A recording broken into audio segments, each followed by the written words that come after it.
esta poderosa e importante oração que Paulo fez pelos Colossenses.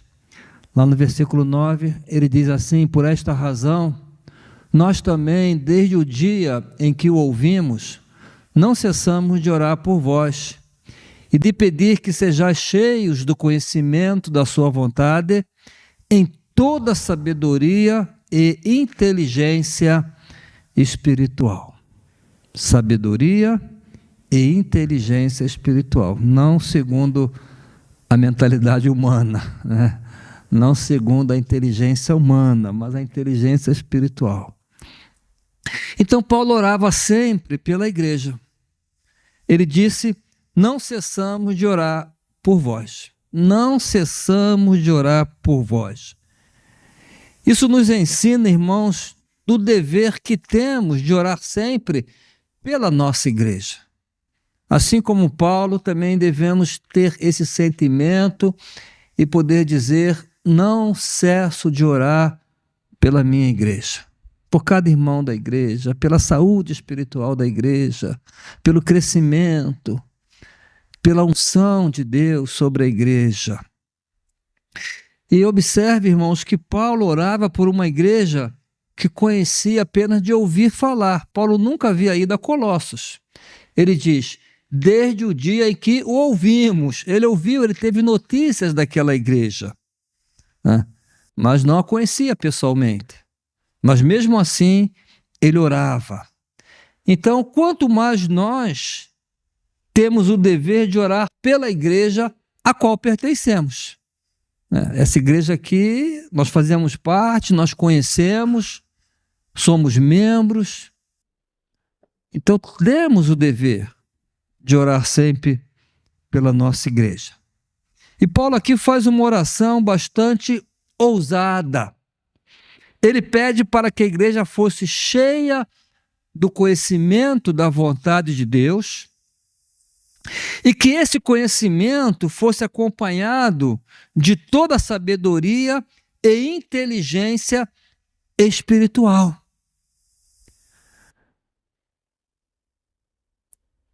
Ser cheio, eu já falei aqui, na Bíblia significa ser controlado, ser conduzido. Quando Paulo diz lá, enchei-vos do Espírito, quer dizer, sede controlado pelo Espírito. E o que Paulo quer aqui é que a igreja pudesse ser controlada, dirigida, conduzida pela vontade de Deus. E ele pede que isso seja feito em toda sabedoria e inteligência espiritual. O que vem a ser, irmãos, sabedoria e inteligência espiritual é diferente de conhecimento. Conhecimento é uma coisa, adquirimos. Agora, sabedoria e inteligência espiritual vem do alto. Vem do alto. Porque é o poder e a capacidade de aplicar o conhecimento à vida. Eu tenho conhecimento, mas alguns têm conhecimento, mas não aplicam esse conhecimento à sua vida, à prática diária. Então é necessário que tenha sabedoria e inteligência espiritual, que é a capacidade de aplicar o conhecimento que tem em sua vida. Isso é muito importante porque conhecimento sem prática de nada vale. Conhecimento sem aplicação prática não tem valor algum. E pior, conhecimento sem prática nos torna ainda mais culpados, porque conhecemos e não praticamos. Eu sou mais culpado do que quem não conhece. A pessoa que não conhece, não pratica por ignorância. Mas eu não tenho conhecimento. E se eu não coloco em prática, eu me faço mais culpado. Jesus chama de tolo ou insensato o homem que conhece a palavra, conhece a vontade de Deus, mas não a coloca em prática. Os irmãos lembram da parábola dos dois homens que construíram uma casa, um sobre a rocha, o outro sobre a areia. E Jesus disse que o construiu a casa sobre a areia era o quê? Era um tolo, um insensato. E comparou esse homem tolo e insensato com aquele que ouve a palavra de Deus, mas não coloca em prática, não a obedece. Irmãos, o objetivo de conhecermos a vontade de Deus não é para que sejamos mais cultos, é para que apliquemos o conhecimento no viver diário. Como já disse, conhecimento sem aplicação é nulo, nada vale. Então, conhecimento e prática precisam andar juntos, caminhar juntos. O propósito do conhecimento, ou o objetivo do conhecimento, é que se transforme em prática, é que transforme a minha vida e eu passe a praticar.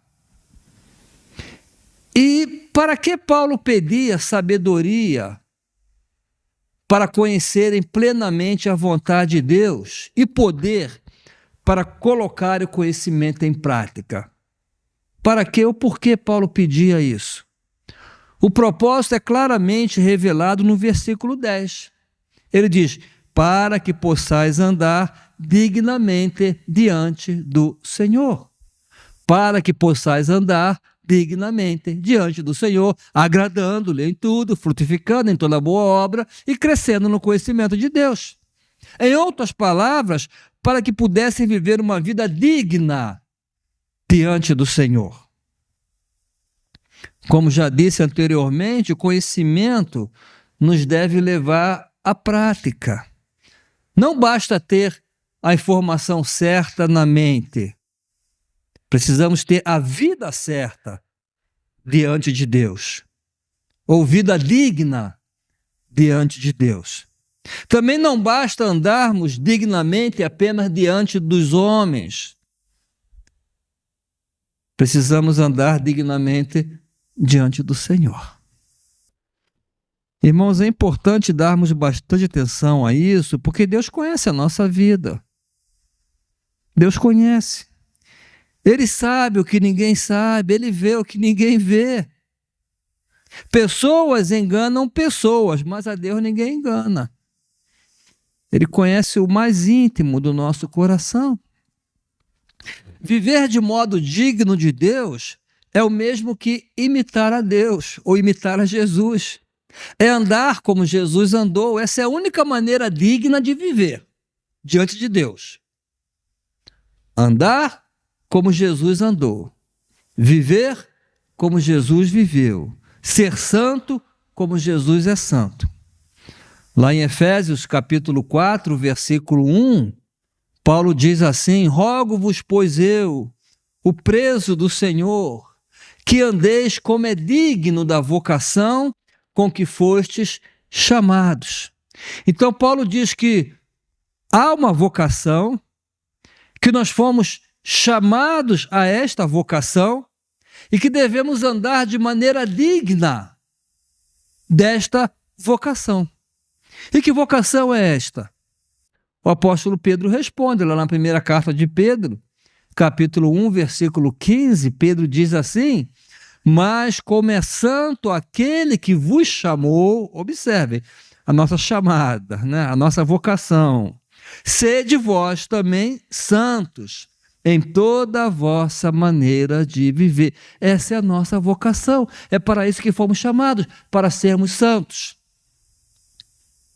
Em toda a vossa maneira de viver, não apenas em alguns aspectos, não apenas naquelas coisas que são mais convenientes para nós ou que não exigem nenhum sacrifício, nenhuma renúncia da nossa parte, ou naquilo que achamos. Em toda a vossa maneira de viver, não podemos ser crentes seletivos. E há crentes seletivos, crentes que fazem seleção, né? Nisso aqui eu vou ser santo, agora nisso aqui já nem tanto. Inclusive alguns, como Jesus dizia lá na época aos fariseus, coavam um mosquito, né? Uma mosca, e engoliam camelo. Reparava no cisco que havia no olho do irmão, mas não enxergava a trava que estava no seu olho. Porque é muito fácil apontar assim, né? Mas o meu sogro dizia o seguinte: quando tu apontas um dedo para alguém, tem 3 dedos apontando para ti, pelo menos 3. Né? Em toda a vossa maneira de viver. Paulo entendia isso. Então dizia aos coríntios: sede meus imitadores, como também eu de Cristo. Ao procurar imitar Cristo, Paulo procurava ser santo em toda a sua maneira de viver, porque Cristo foi santo em toda a sua maneira de viver. E aos Colossenses, Paulo revela a importância de cada crente ser como Cristo e como ele, Paulo, se esforçava para que isso fosse real, como ele trabalhava naqueles crentes. Lá no capítulo 1, versículo 28 e 29 de Colossenses, Paulo diz assim, 28 e 29, a quem anunciamos, admoestando a todo homem e ensinando a todo homem toda a sabedoria para que apresentemos todo homem perfeito em Jesus Cristo.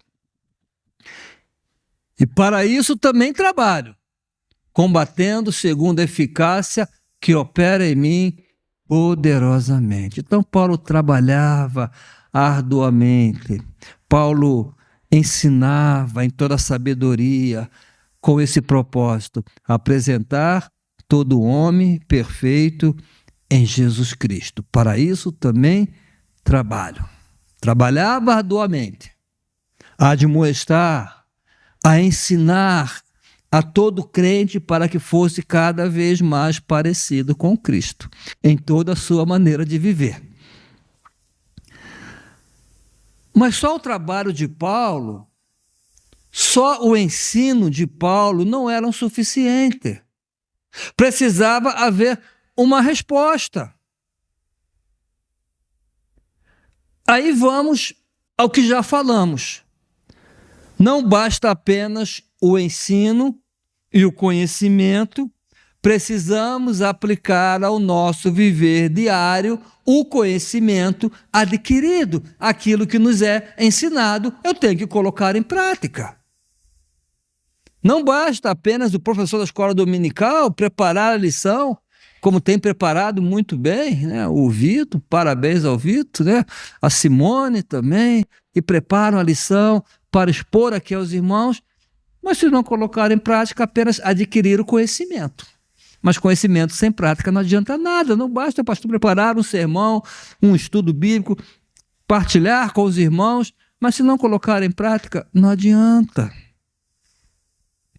Tiago ilustra isso da seguinte forma, Tiago capítulo 1, versículo 22, e no versículo 24 também ele diz: e sede cumpridores da palavra, e não somente ouvintes, enganando-vos com falsos discursos, ou enganando-vos a si mesmo, conforme outra versão. Porque se alguém é ouvinte da palavra e não cumpridor, é semelhante ao homem que contempla ao espelho seu rosto natural, porque se contempla a si mesmo e vai-se. E logo se esquece de como era. O que Tiago está a dizer aqui? Aquela pessoa que de manhã acorda, olha no espelho, vê que o rosto está sujo, tem que fazer a higiene, mas não faz, vai embora. Vai embora, esquece. Esquece. A pessoa olha a palavra de Deus mostra onde ele tem que consertar, mas ele não conserta e vai embora, esquece. Então isso se aplica a nós. Para andarmos de maneira digna do Senhor e sermos cada vez mais como Jesus, precisamos colocar em prática o ensino, ou aquelas coisas que a palavra nos revela, que precisam ser corrigidas em nós, senão não adianta. Somente assim estaremos a andar de maneira digna diante do Senhor. o pastor e teólogo Russell Shedd, já está na glória, e do qual tive o privilégio de tê-lo como meu professor no seminário, ele dizia que a expressão modo digno traduz uma palavra relacionada com a balança. Imaginemos as atitudes, palavras e ações de Jesus colocadas num dos pratos de uma balança. E as nossas atitudes, palavras e ações colocadas no outro prato. Tem que haver um equilíbrio. Quer dizer, a nossa vida como cristãos tem que corresponder à vida do Senhor. Se a nossa vida como cristão deixar de corresponder à vida do Senhor, estaremos a andar indignamente. Não há equilíbrio nessa balança. E para andarmos de maneira digna, precisamos não só conhecer a vontade do Senhor, mas aplicar o conhecimento à nossa maneira de viver. 2 Timóteo 3, 16, 17, a Bíblia diz assim: toda a Escritura é divinamente inspirada e é proveitosa para ensinar, para redarguir, para corrigir, para instruir em justiça, para que o homem de Deus seja perfeito e perfeitamente instruído para toda boa obra. Irmãos, a palavra de Deus, a Bíblia, ela é proveitosa para ensinar, para instruir, mas também para corrigir. Que permitamos, então, ser ensinados, instruídos e corrigidos pela palavra. Colocar o conhecimento em prática a fim de viver de modo digno, não apenas diante dos homens, mas principalmente diante do Senhor, que vê todas as coisas. Amém?